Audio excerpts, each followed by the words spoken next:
Good morning, everybody, and welcome to our estate planning webinar on creating legacy letters and post-death checklists for loved ones. My name is Andrea Thermos, and I'm an estate and trust senior manager at Boulay. I specialize in gift and estate tax compliance, planning for death, and post-death asset management and trust funding.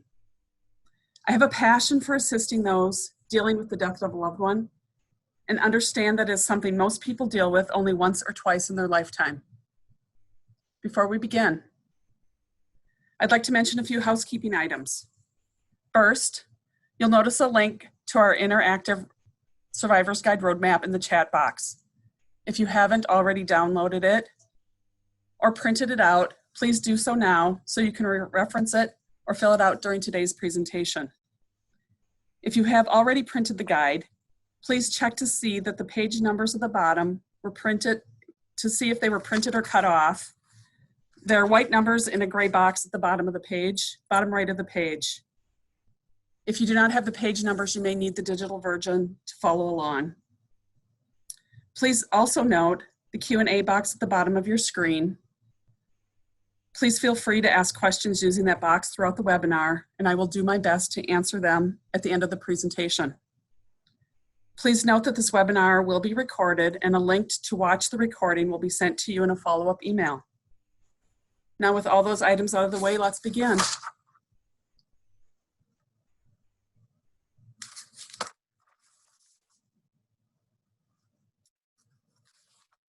This morning, we will discuss legacy letters and their basics.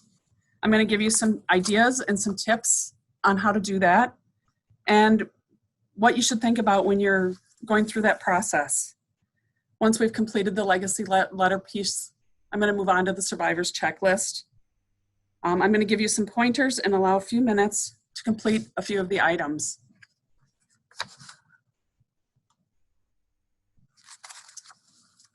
With legacy letters, for the first part of the presentation, I'm going to talk about the history of legacy letters and what you should think about when you're going through that process.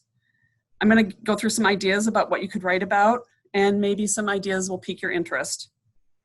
Next, we will review when is a good time to write your letter and when you should share it.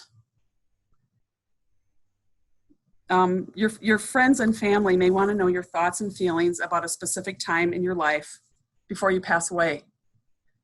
Legacy letters do not have to be something that are shared upon your death.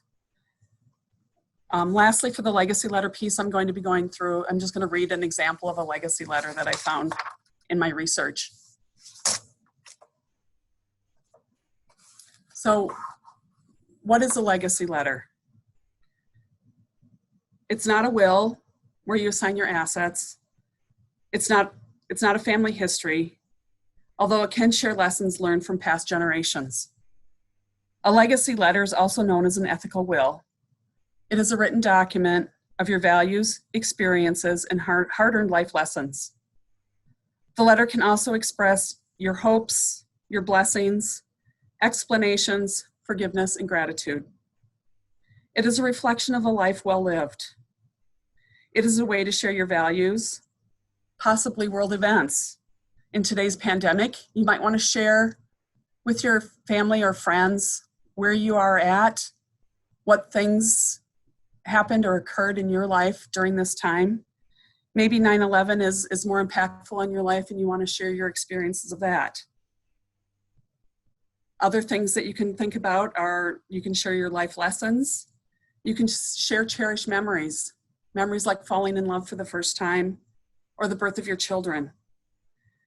You can share your hopes for the future generations that are part of your life or that will be part of your history.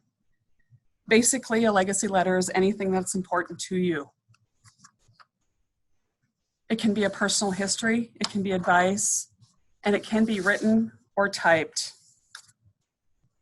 Your legacy letter allows you to live on through your own words with future generations.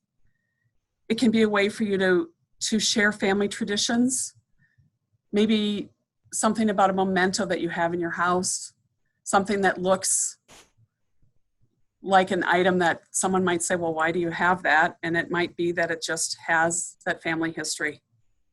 Old photos can sometimes be a joy for people in future generations to know their origins.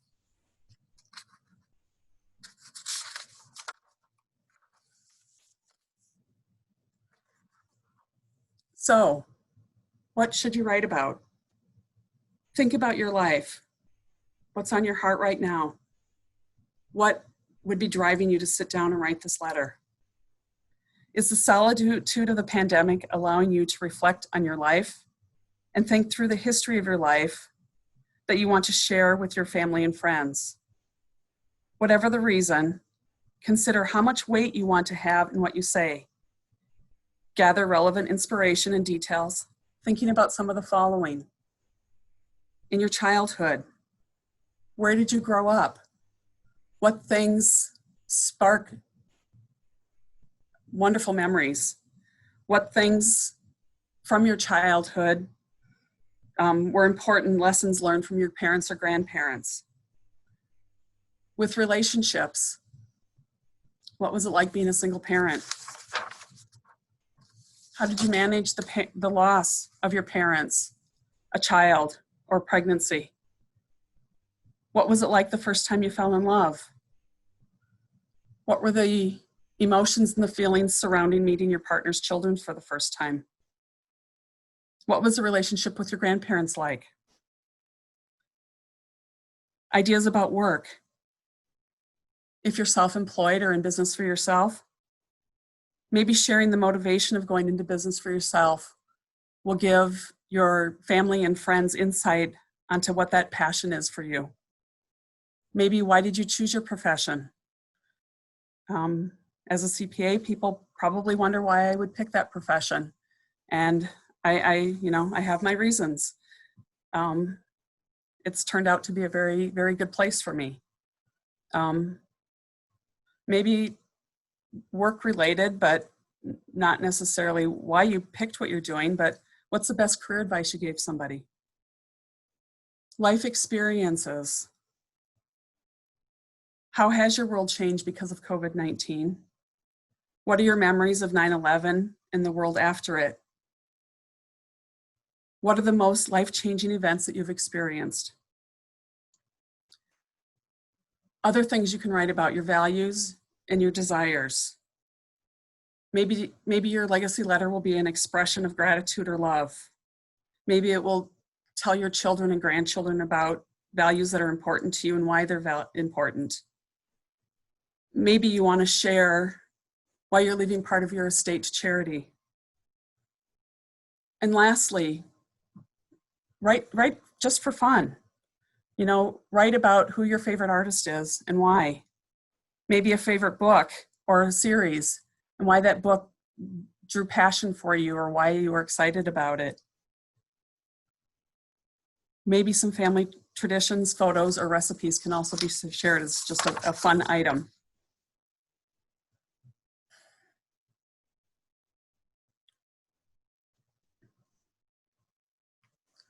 So when is a good time to write and share your letter? As with estate planning, the golden rule is don't wait. There's no time like the present, and none of us know what the future holds for us. Some see this activity as an activity for retirees. Maybe somebody who's doing late age estate planning and they just want to leave some notes and some information about their past and about their history. But as I pointed out, some of the topics, you maybe want to write about what's going on in today's world. What's, stage of life that you're in. Maybe you're just starting your career and you have a young family and you want to share what that looks like right now, and writing about it in today's environment is going to really, the depth of feeling that you have about today's world is going to really show if you write the letter today instead of 20 years from now. Another thing is maybe a milestone birthday. When I was doing my research, there was a family. The mom had written letters to her children for their 50th birthday. Her last child was about 20 years younger than her other children, and she was concerned that she wouldn't live long enough to be present to write that letter at the time of her last child turning 50. So it was suggested that she write it now and put it aside for it to be delivered to that child at that time.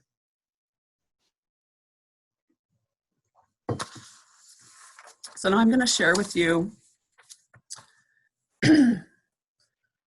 a letter that a woman wrote several days after the collapse of the I-35W bridge.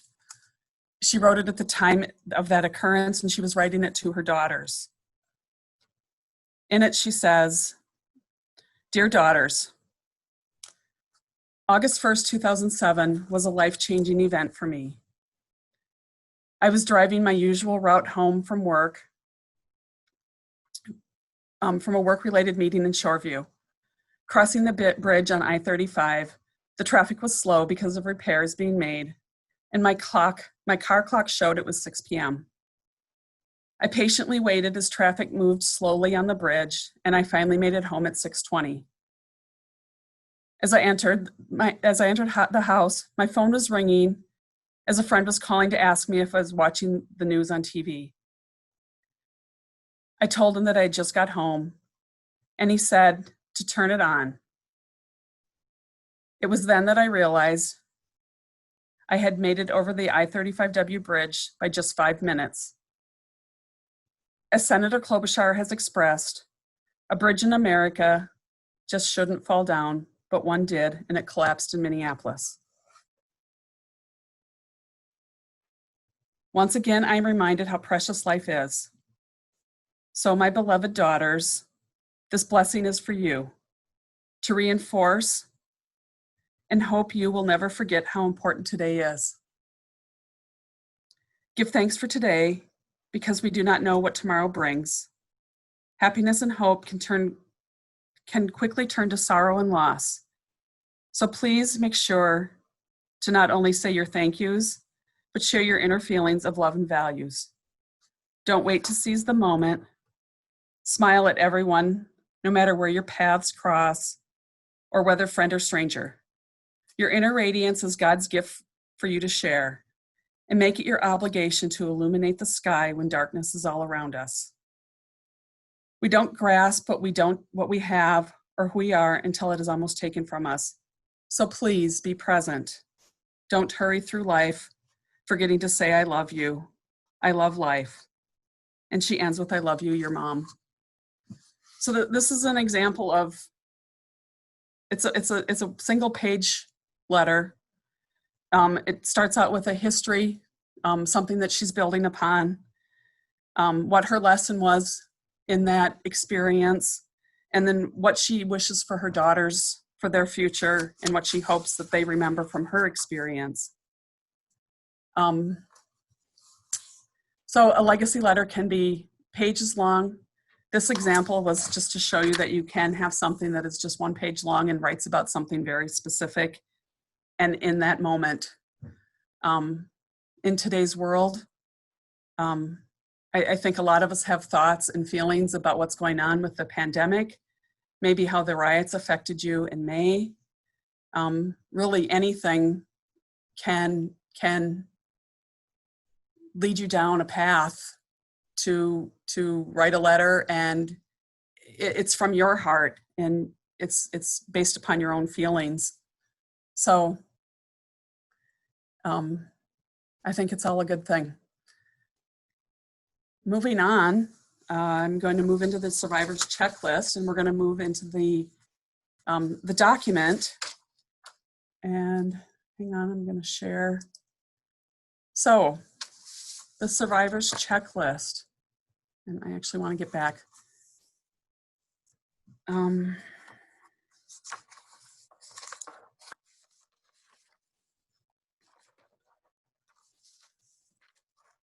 So the survivor's checklist.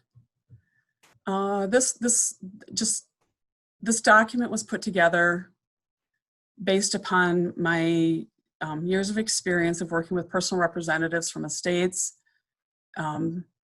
frustrations that people have, especially people who are dealing with the death of a loved one and it wasn't their spouse. Oftentimes I'm surprised at that people think their spouse is going to know all this information even about them. And so this guide should be able to help you answer some questions for your survivors, or if it's not completed, it's at least a guideline for the people who are managing your estate to use upon your death. So on this first page, it's on page 4, and it's the items that are prior to death. Items of note here. The first one, safe deposit box. I learned with my family that you have to have access to the safe deposit box. You have to be listed by the bank. I know from talking to bankers that if somebody isn't listed on the safe deposit box and the only owner passes away, you have to have probate papers and a letter of appointment from the court in order for the bank to honor your request to see the contents of the box. It can delay things, and it may be the place that they had stored their important papers. So hopefully it's not where they have their will, because it's going to just add a layer of complication to their estate process. So if you're still alive and you're thinking about it, make sure, in addition to maybe a spouse, that you have your personal representative listed as a person who has access to your safe deposit box, or one of your children. Most attorneys and estate planners advise that you do not put your estate planning documents in that box, just because upon your death, they need to have immediate access to that information, and having it there may delay that process. Beneficiary designations is the 4th item on this list. Make sure you have them up to date. Make sure that your IRA accounts and your 401k plans are in place, and that they are who you want them to be. And then the last item here is, it says review your estate plan on an annual basis and update it as necessary. And I don't necessarily mean that you should meet with your attorney every year, but you should look at the document and review information. Maybe there's been a death of a beneficiary and you want to update who those beneficiaries may be. Maybe there's been a divorce and something has changed. So it's always good to just look at those pieces. And finally, the tax law is never unchanged. It's a dynamic world, and it's always changing.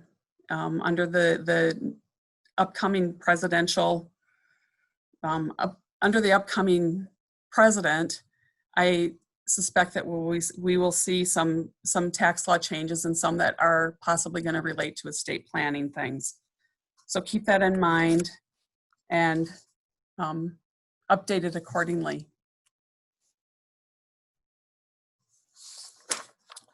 Page 5.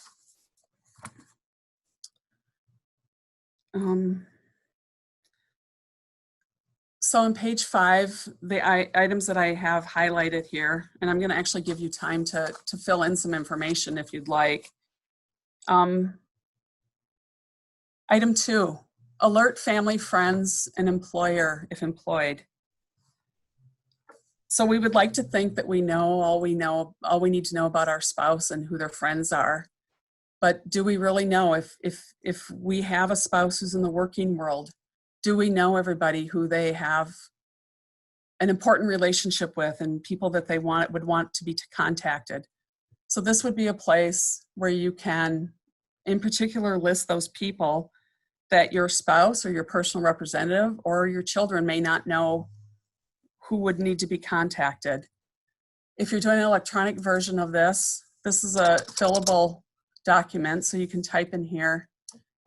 If you're doing it on paper, you can absolutely write it in there, or you can attach a separate list. The third item, arrange for temporary care of any minor children or dependents. So before the call, I was talking with Valerie and Kim talked about her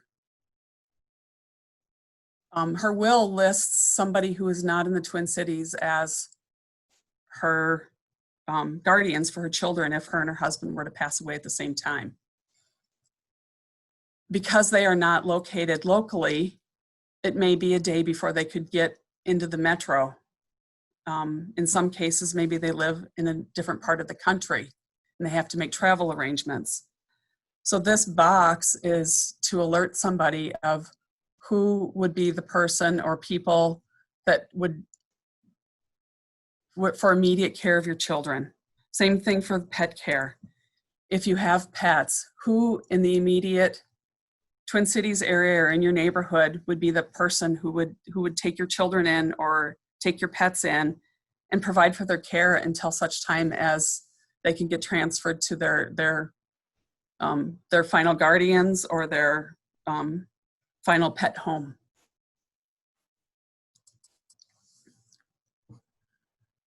The second from the bottom item, contact funeral home. Some of us are planners. So some people will have a pre-planned or a prepaid funeral. That information should be included here. And if you have that information available right now, I would encourage you to complete that part of this form.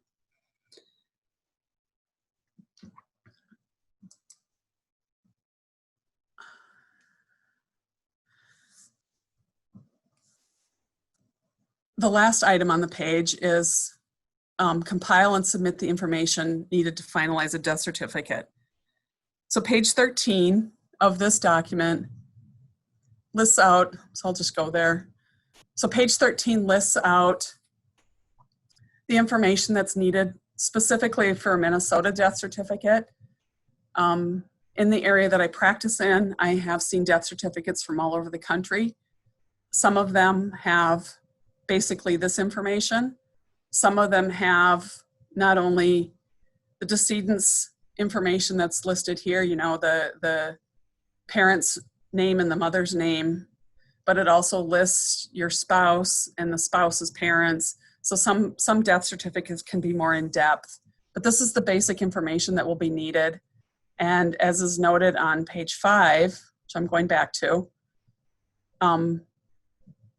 oftentimes your funeral home will assist you in completing this document, but they will need that information that's on page 5, or on page 13, I'm sorry. So moving on, page 6, the top item, get 12 to 15 copies of the certified death certificate. That might seem excessive, but your survivors will be happy that they requested that number when every account that they try to change, every step that they kind of take in the process, those administrators of retirement plans, of investment accounts, bank accounts, they're all going to require an original copy of the death certificate. If you're going in person, let's say to a bank, oftentimes they will take either a scanned image of that or a photocopy of it, and that will be sufficient because the person will have viewed the original. If you're doing mail-in things, you're going to need to mail an original certificate with every account and every process that you're going to go through. In particular, they're needed for, like I said, bank, insurance claims will need them, and you'll need them to close any financial accounts. The second item here, review or complete funeral wishes and arrangements. If you're a member of a specific church, they may have a form that you can use to specify your wishes for your celebration of life. And if you have done that, please note that here so the people who will be taking care of that upon your death will know where to do that. The fourth item, remove valuables from the decedent's home, secure the residence, and take steps to make the home appear occupied. So why would we note that? Unfortunately, obituaries can alert unsavory individuals to an empty house. Be sure that the home continues to be occupied or appears to be occupied. And in today's technological world, there's a variety of ways you can do that. My husband is a huge fan of Amazon's Echo. So that system can be set up to turn lights on and off automatically. You can also get timers that will do that for you. The other reason to secure the valuables in the home is there are families that don't see eye to eye as to how that personal property should be divided, and securing the home can assist in not having those valuables removed. The last two items, again, I think that the fourth and fifth items kind of build on each other. The last item, forward your mail at the post office. In a recent conversation, a personal representative said he didn't want to do that because his dad got so much junk and he doesn't want that forwarded to his house.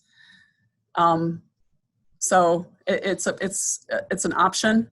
The reason that you would want to do the mail forwarding is to make sure that you're getting all of the bills, but also, again, so it doesn't appear as if the home is unoccupied. Page 7. Notify religious, fraternal, civic organizations. Just for your personal representative's sake, if you have a list of places where you were a member, it will help them know who to notify. It can get memberships canceled, but also in a lot of instances, these are people that, you know, if you're a member of a civic organization, they maybe don't learn about your death until you stop showing up for meetings, and this would be a way for someone to be proactive about that. Item 2 on this page, if employed, the employer should be notified.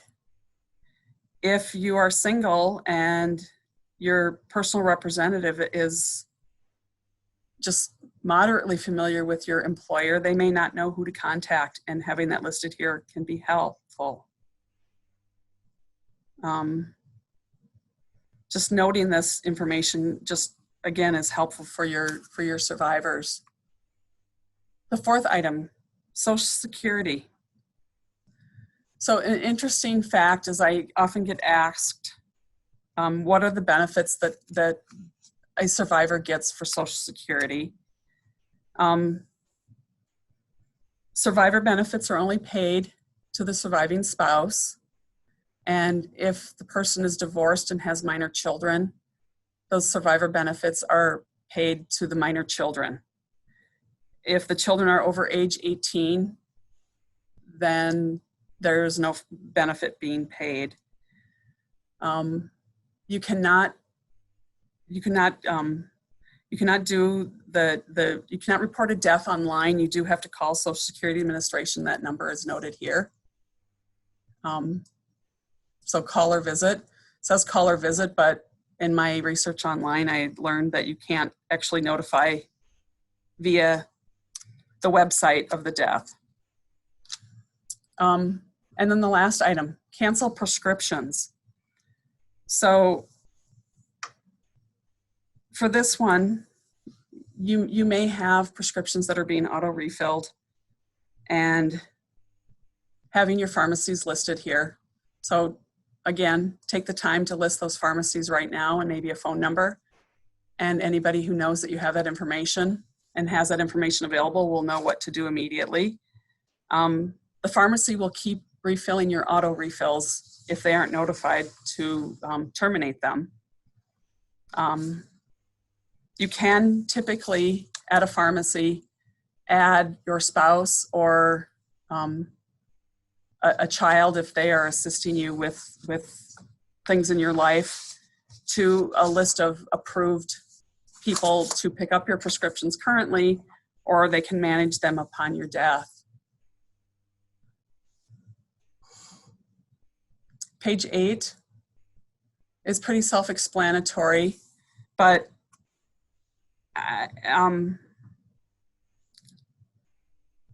so for the survivor, it says determine existence and locate the following documents. For some people, this can be a really lengthy process because they don't know where the documents were stored. They don't know if there were documents stored paper. So it's pretty important to list out the things that may not be known easily. In some cases, your professional service providers may know where to find information. For instance, your life insurance information, they may have access to that. They may have access to your annuity or IRA information. At least they'll have account numbers. They may, if they have assisted you with any property stuff, they may have deed or title information. But whatever you can list out, or if you can list the location of the information to assist the people, your personal representative will appreciate you completing this information for them.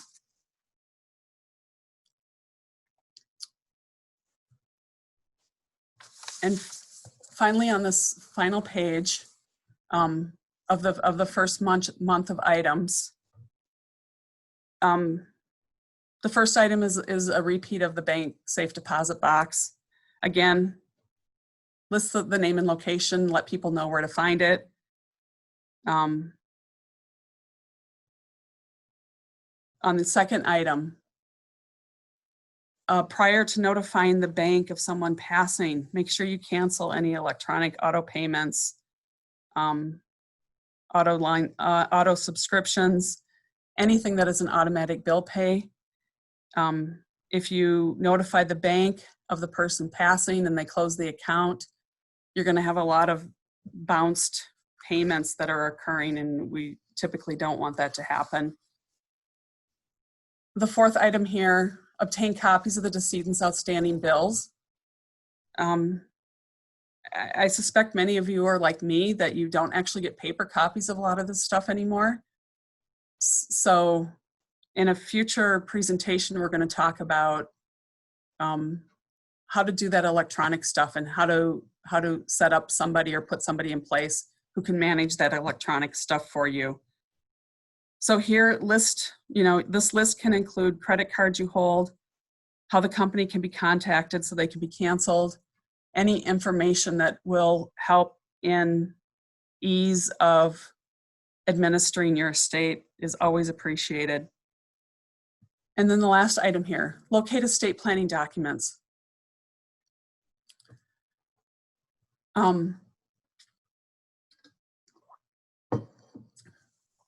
Locating estate planning documents, hopefully, if you have a personal representative that's not a spouse, that they have copies of your documents. But what's important here is to make sure that the personal representative or the person who will be managing your estate knows where to locate those originals. In some instances, your attorney will keep your original will, and in some instances, they have you take it with you at this point, and it's really important to know where that document is. If a probate proceeding needs to occur, the original will is what the court requires, and if you don't have access to it, you have to go through a different process.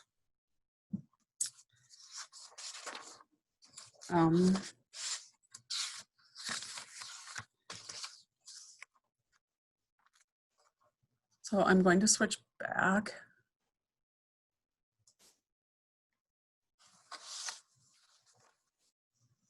So in closing, maybe we all need to leave our children with a value legacy, not a financial one. a value for things with a personal touch, an autographed book, or a soul-searching letter. Food for thought. It looks like we have a few questions. The first one is the estate planning the same thing as a living trust? So a living trust is typically your healthcare directive. So how you want your health managed and who you want to manage that. And it is part of your estate planning. So it is a piece of your estate planning. I hope that answers the question. And then someone is curious about canceling auto pay bills. Isn't there a risk of penalty or problems, especially mortgage? So even though you cancel auto pay bills, it doesn't mean you're going to stop paying them. It just means that you may have to go back to a paper check, or you're going to set them up under a new account, which is why timing is critical. I know with some estates that I've worked on,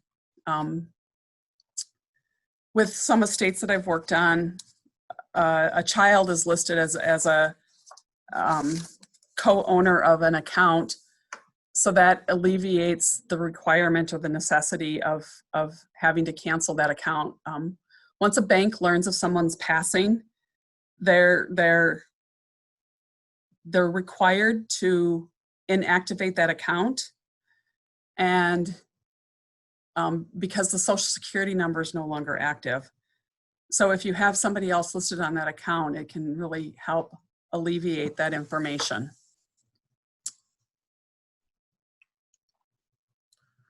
Oh, someone asks, will the guide be accessible following the webinar?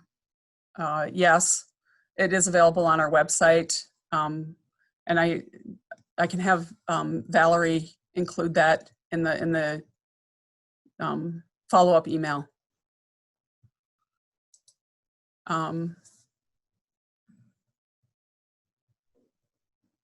Ruth asks, will you be talking about the ways to protect the deceased's information for like credit cards and other accounts? I can give you an easy answer there, Ruth. You can do a credit report, and you can, for credit cards, you can stop access to them. On the list, if they list information on here about their credit cards and where to find that information, by canceling them, you're also protecting them. It doesn't appear that there's any other questions. I thank you very much for your time again, your time today. In January, the third part of this session will be presenting protecting how to set up. It will be how to set up information to how to choose the guardian for your children, and how to set up things for your pet care and the care of your pets upon your death. Thank you so much for your time, and thank you for joining me today.